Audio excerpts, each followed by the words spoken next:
एक खूबसूरत शाम थी। अंश अपने दोस्तों के साथ नए फ्लैट में मस्ती कर रहा था। उसके दोस्त थे यश, निया और वरुण। सभी ने सोचा कि चलो आज कुछ नया और मजेदार किया जाए। यश ने मजाक में कहा, चलो आत्मा बुलाने वाला गेम खेलते हैं। वैसे भी यहाँ तो कोई भूत वूत नहीं होगा। नेहा ने डरते हुए कहा, पागल हो क्या, ये सब मजाक नहीं होता। वरुण ने हंसते हुए कहा, डरपोक मत बन नेहा, ये सब बकवास है। चलो देखते हैं क्या होता है। सभी ने हंसते हुए गेम शुरू किया। अचानक हवा तेज चलने लगी और कमरे में हल्का सा अंधेरा छा गया। नेहा ने डरकर कहा, हे क्या हो रहा है? अंश ने मजाक में कहा, शायद हमारी आत्मा आ गई। पर मजाक असलियत में बदल गया जब एक अचानक ठंडी हवा उनके बीच से गुजरी और कमरे के कोने में एक परछाई नजर आई। वो थी एक सुंदर मगर अजीब सी लड़की, पलक। अंश ने पलक की तरफ देखा और कहा, तुम कौन हो? पलक ने मुस्कुराते हुए कहा, जो बुलाओगे वही तो आएगी। नेहा ने घबराते हुए कहा, हमने ऐसा मस्ती में किया था, हमें माफ कर दो। पलक ने कहा, डरो मत, मैं तुम्हें अभी कोई नुकसान नहीं पहुंचाऊंगी। लेकिन अगले ही पल पलक ने एक मजाकिया अंदाज में अंश के पास रखी पानी की बोतल गिरा दी। अंश हंसते हुए बोला, हे क्या था,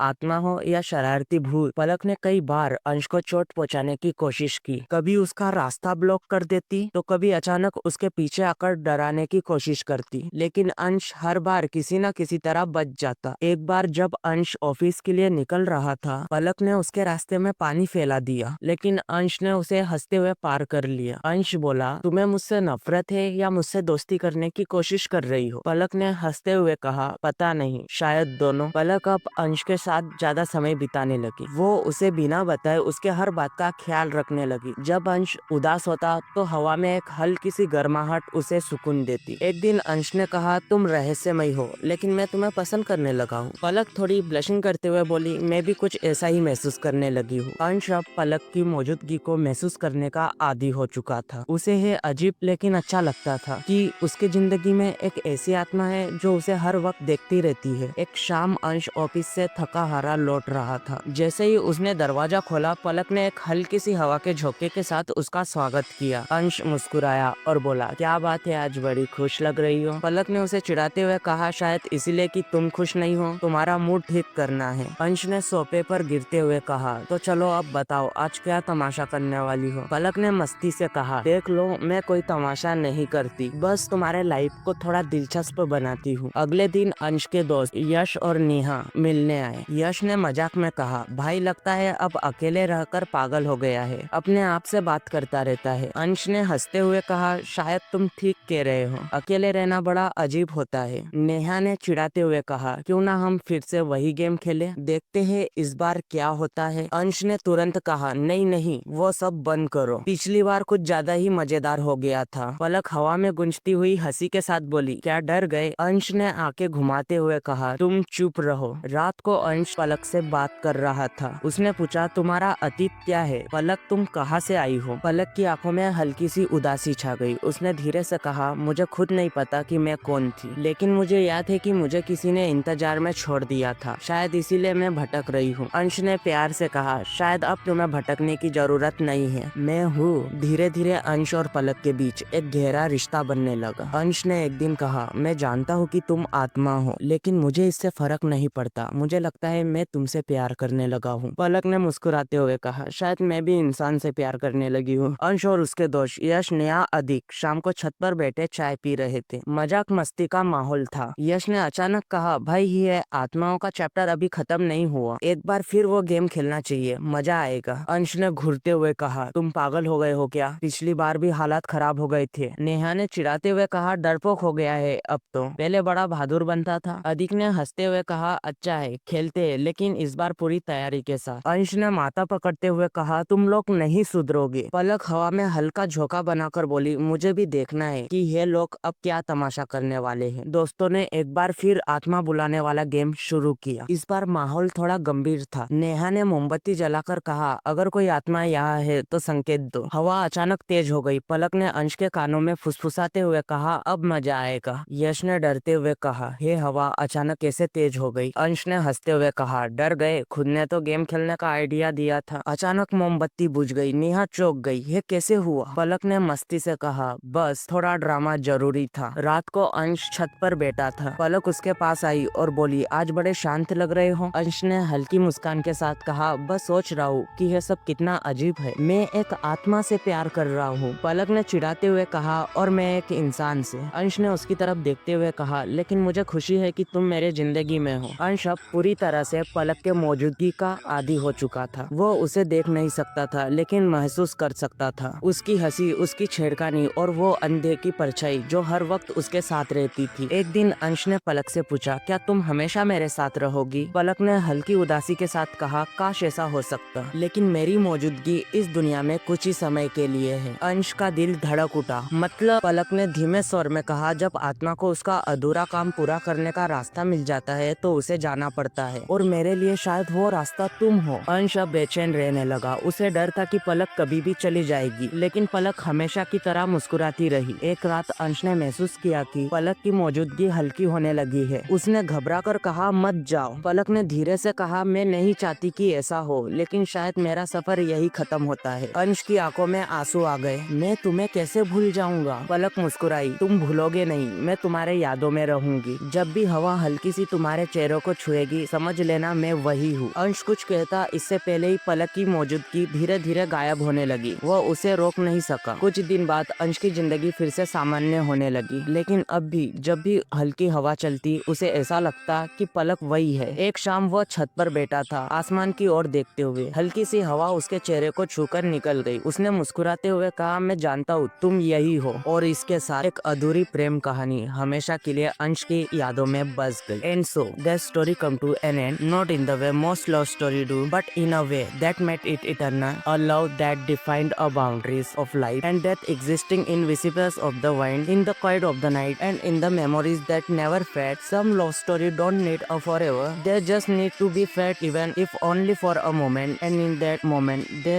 last for infinity. Well, bye.